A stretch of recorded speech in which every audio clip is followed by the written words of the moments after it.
So this time for meditation is an opportunity to put down preoccupation with external things and more focus our attention on what's going on in this mind and body.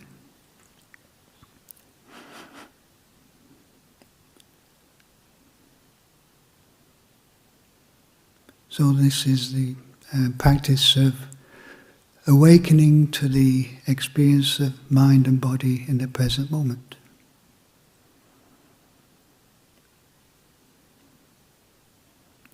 So, awakening to the experience of the present moment is not about trying to get rid of anything,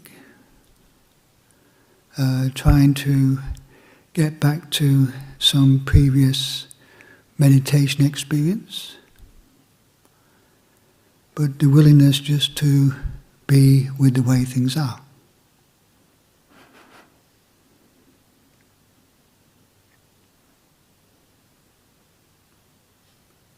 So, some people think meditation is like getting rid of thoughts.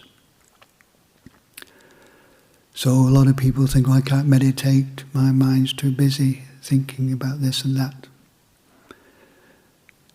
So if that's our attitude, then we can't meditate.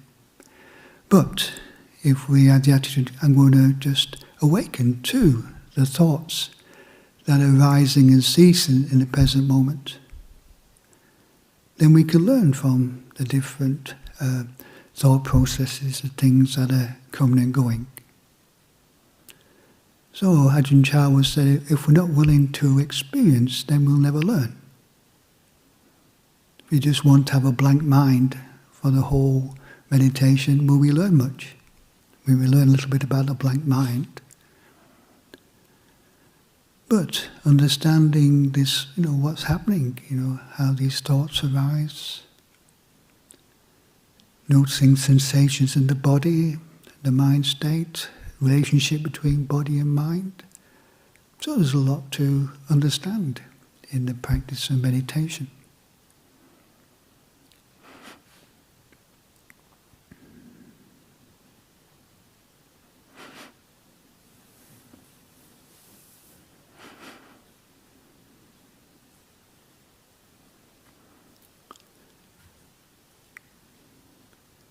But the practice of, keeping our attention in the present moment is not something maybe we've cultivated. Our minds tend to be conditioned more to be thinking about the past and the future,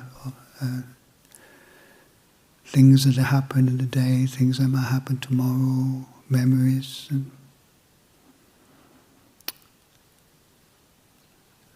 So, minds can tend to be more preoccupied with time.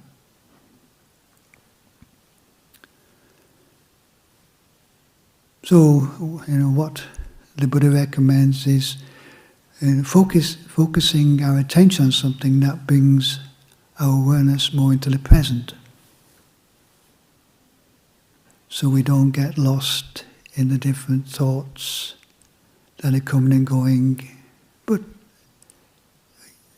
maintain some sense of awareness of, these different thoughts that are coming and going. So being aware of them without getting too carried away by them.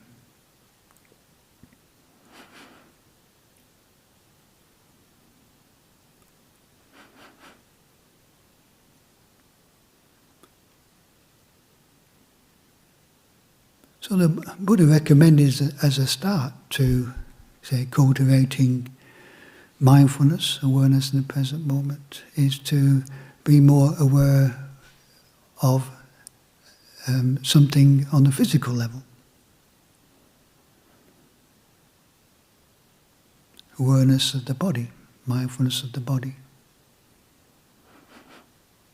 If we are aware of the body to some extent during this meditation, then we're in the present moment.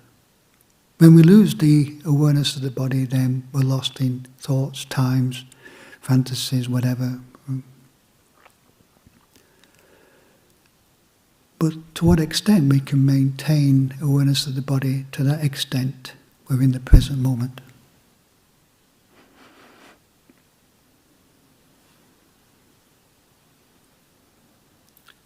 And this is something, really that we have to cultivate, because our conditioning is more about thinking, planning, thinking about this, thinking about that. So, our ability to bring our awareness into the body is something that we have to cultivate.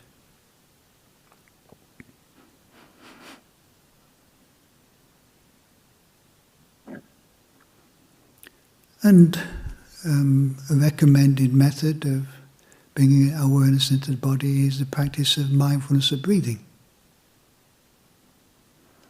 Being aware of the in and out breath.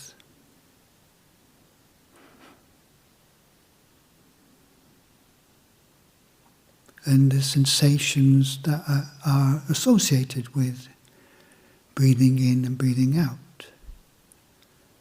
The sensations that inform us that now we're breathing in and now we're breathing out.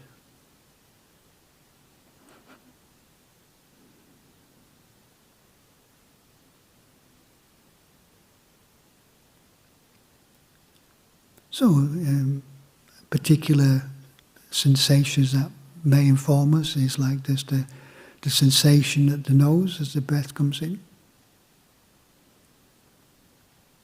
But also like movements in the body, like movements of the chest, movements of the abdomen, the stomach.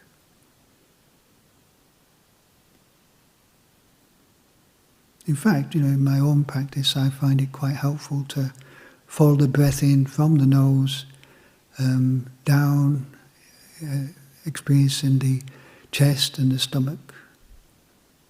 You say experiencing the whole body of the breath.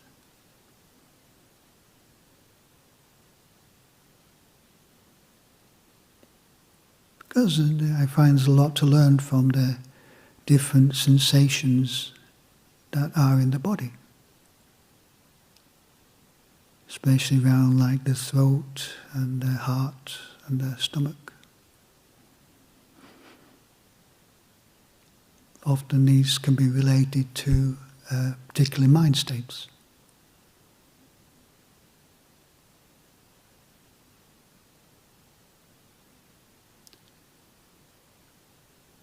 So allowing the body to breathe naturally, don't have to force it. And, some effort is required, but not like a grit your teeth, tensed effort, willful effort that gives you a headache. But just to open, relaxed, allowing the breath to flow, noticing the sensations associated with the in and out breath. Saying tip of the nose, throat, chest, abdomen, this sense of expansion with the in-breath, and the contraction, the stomach falling, the lungs contracting, the breath flowing out.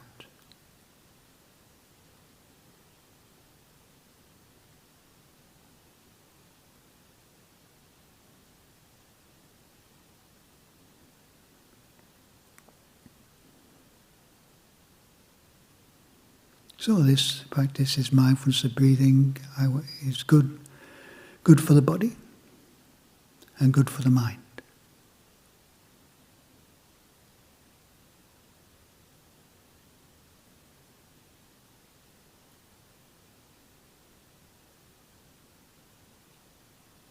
Of course, the mind will wander, thoughts will come, but just keep on patiently coming back to the sensations of the in and out breath.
tomorrow it's like a special day in our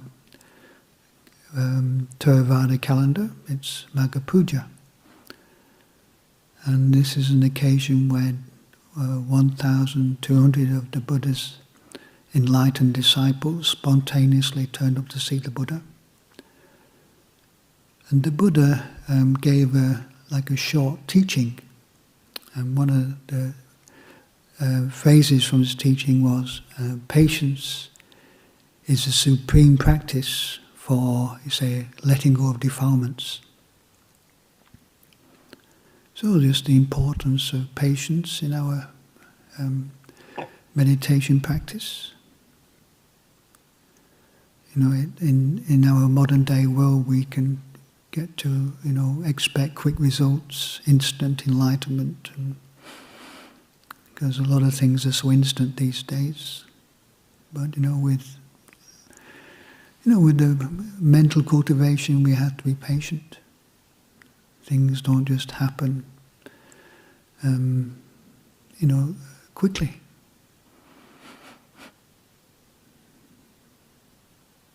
Instant results.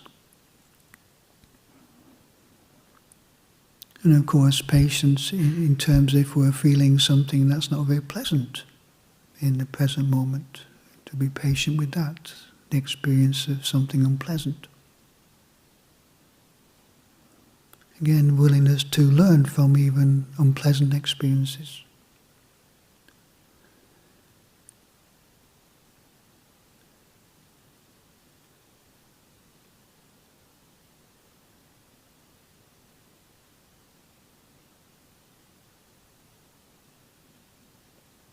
And trying the best we can just to be at peace with the different experiences. And, like breathing with something. To me, the experience of breathing with something is, promotes a sense of just being more peaceful with it. Breathing in, feeling something unpleasant. Breathing out, feeling something unpleasant. Breathing in, experiencing this type of thoughts. Breathing out, experiencing this type of thought.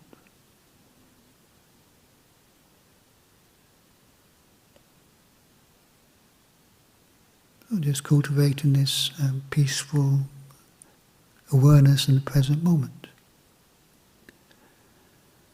And being willing to open to learn from whatever manifests. And, it's all changing. These thoughts are changing, they're coming and going. The different experiences are changing, coming and going. Nothing lasts. And sometimes it's just developing a skill, letting something go, letting something pass.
besides patience, another important quality to bring into meditation is the attitude of kindness. And the way having more of a kind attitude to oneself is, a way to let go of judgmental thoughts, self-critical thoughts, comparing oneself with others. So as we chanted this evening, having this attitude, may I abide in well-being, in freedom from afflictions.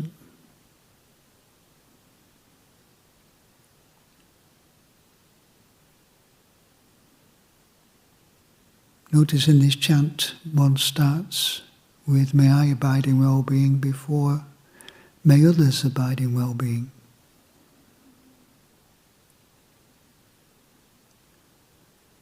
Maybe it's something to consider, that the attitude we have to our own experience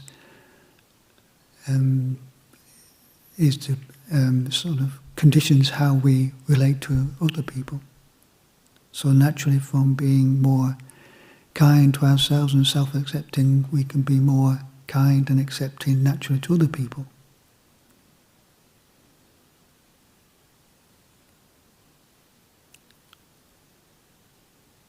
So our outer attitude is reflected from our inner attitude.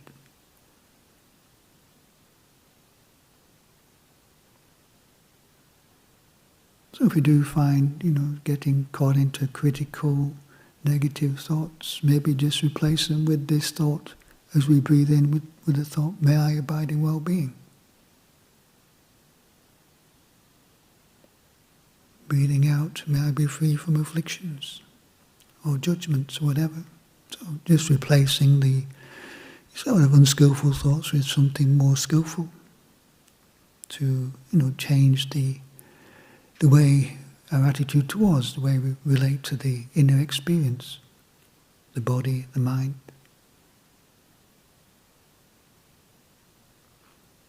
And this also promotes a quality of more, accepting the experience of the present moment, which is important in terms of understanding the present moment and letting go of things that sort of disturb the present moment.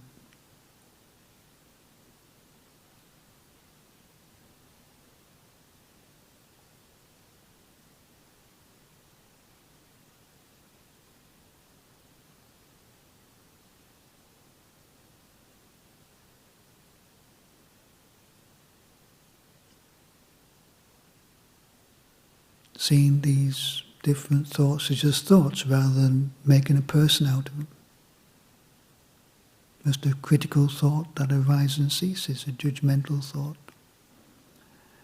that arises and ceases. No need to create, I'm this sort of person, I'm that sort of person.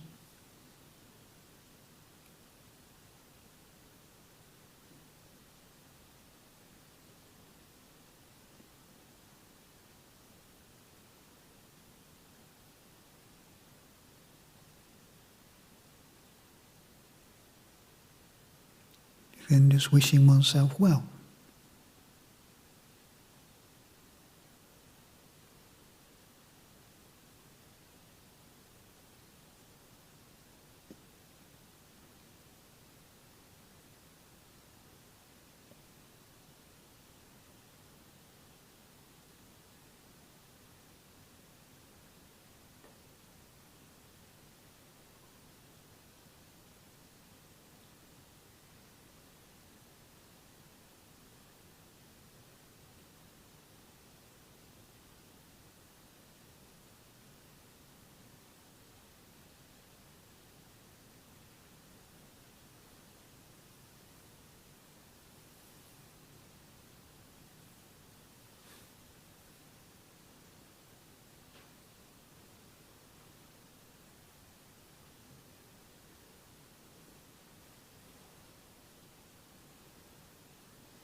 It's also natural that as time goes on, our attention span can slacken a bit and tend to get carried away with our thoughts a bit more. So just to, again, re-establish our awareness in the body.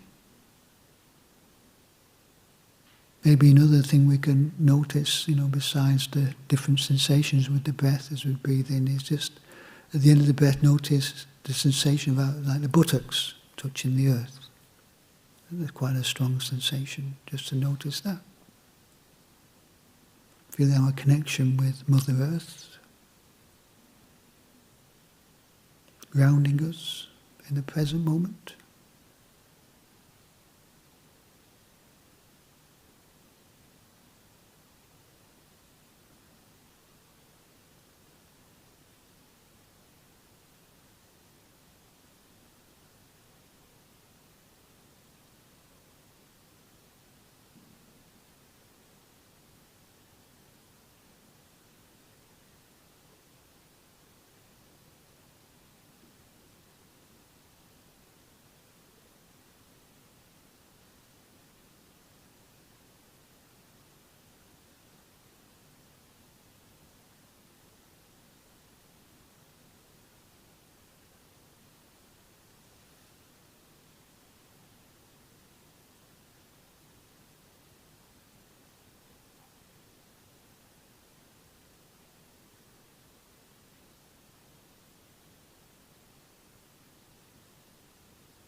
So no matter how the experience of this meditation has been, it's encourage, to keep with this practice, cultivating this mindfulness, or I say awakened awareness in the present moment, understanding of the mind and the body. So these two qualities, if we spend time to cultivate them, will really promote the letting go of suffering and more well-being. The more we understand the mind, then we can learn the skill of letting go of those things that hinder the mind, and promote those things that bring more well-being.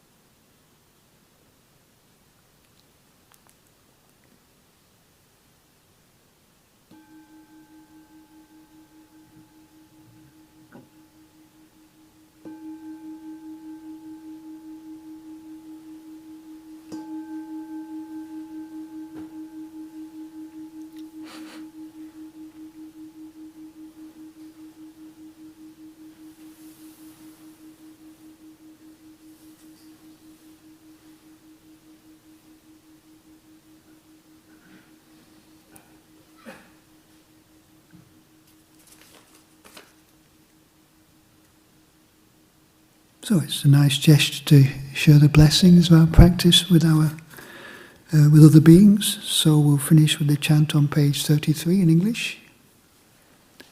The verses of sharing an aspiration.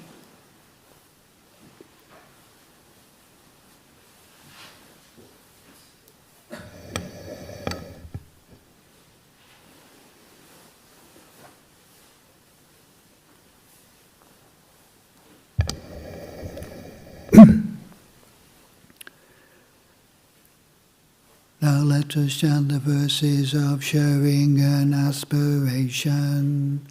Through the goodness that arises from my practice, may my spiritual teachers and guides of great virtue, my mother, my father, and my relatives, the sun and the moon, and all virtuous leaders of the world, may the highest gods and evil forces, celestial beings, guardian spirits of the earth, and the Lord of death, may those who are friendly, indifferent, or hostile, may all beings receive the blessings of my life.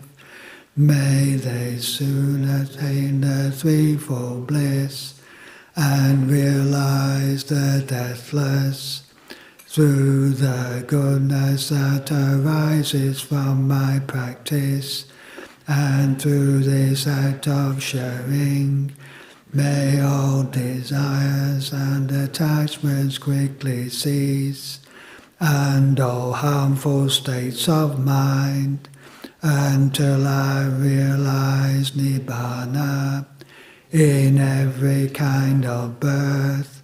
May I have an upright mind, with mindfulness and wisdom, austerity and vigor. May the forces of delusion not take hold, nor weaken my resolve. The Buddha is my excellent. Unsurpassed is the protection of the Dhamma. The solitary Buddha is my noble guide. The Sangha is my supreme support. Through the supreme power of all these, may darkness and delusion be dispelled.